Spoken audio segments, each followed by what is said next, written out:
বাসায় যদি এক পিস লেজা আর হচ্ছে ছোট ছোট দুইটা দুন্দুল থাকে তাহলে এই মজাদার রেসিপিটা খুব সহজে বানাতে পারবেন। অনেক অনেক বেশি মজা হয়েছে।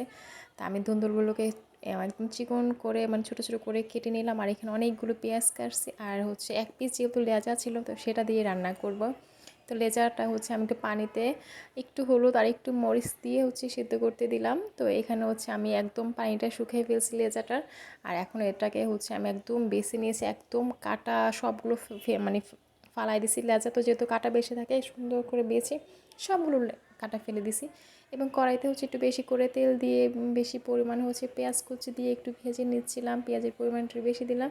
আর আমি যেহেতু ঝাল পছন্দ করি সেজন্য হচ্ছে 1 টেবিল চামচ হচ্ছে বাটা মরিচটা আমি ইউজ করছি। আপনারা চাইলে এমনি মরিচও ইউজ করতে পারেন। যাই হোক, মরিচটা পেঁয়াজের সাথে একটু ভেজে হচ্ছে যে মাছটা বেছে রাখছিলাম মানে লেজাটা, এক পিস লেজা যেটা, সেটাকে পেঁয়াজের সাথে দিয়ে খুব সুন্দর করে একটু ভেজে নিলাম। তারপর হচ্ছে মানে এটাকে একটু ভাজবো যাতে মানে ইলিশ মাছ তো এমনিও কাঁচা খাওয়া যায়। যাই হোক, আমি একটু ভেজে নিলাম। তারপর হালকা একটু হলুদ আর স্বাদ মতো মানে ঝাল অনুযায়ী হচ্ছে মরিচের গুঁড়ো আর সামান্য একটু হচ্ছে লবণ দিয়ে আমি মানে মাছটা একটু কষিয়ে নিচ্ছিলাম। আর কষানোর একটু পরে হচ্ছে আমি যে দুন্দুলগুলো কেটে রাখছিলাম সেগুলো দিয়ে একটু ভেজে নিচ্ছিলাম। আর উপর থেকে হালকা একটু করে লবণ দিলাম, যেহেতু আমি সিদ্ধর সময় লবণ দিয়েছি, আগেও দিলাম, যার কারণে পরিমাণে অল্প একটু লবণ দিয়ে হচ্ছে এটাকে আমি সুন্দর করে এখন ঢাকনা দিয়ে রেখে দেবো।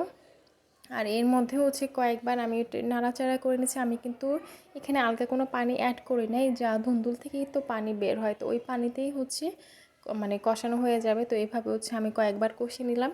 আর ঢাকনা দিয়ে কিন্তু কষিয়ে নিয়েছি, যেহেতু পানিটা আমার এখন শুকিয়ে গেছে, এখন আর ঢাকনা দিতে হবে না। এখন আমি ঢাকনা খুলেই হচ্ছে এভাবে একটু নেড়ে চেড়ে নেবো। যখন হচ্ছে উপরে তেলটা ভেসে যাবে তখনই হচ্ছে আমি নামিয়ে ফেলবো। যাই হোক, আমার কিন্তু অলমোস্ট হচ্ছে ধুন্দুলের আর লেজার কিন্তু রান্নাটা অলমোস্ট হয়ে গেছে। তো এটা আমি নামিয়ে নেব। আর দেখতেই কিন্তু অনেক বেশি লোভনীয় হয়েছে।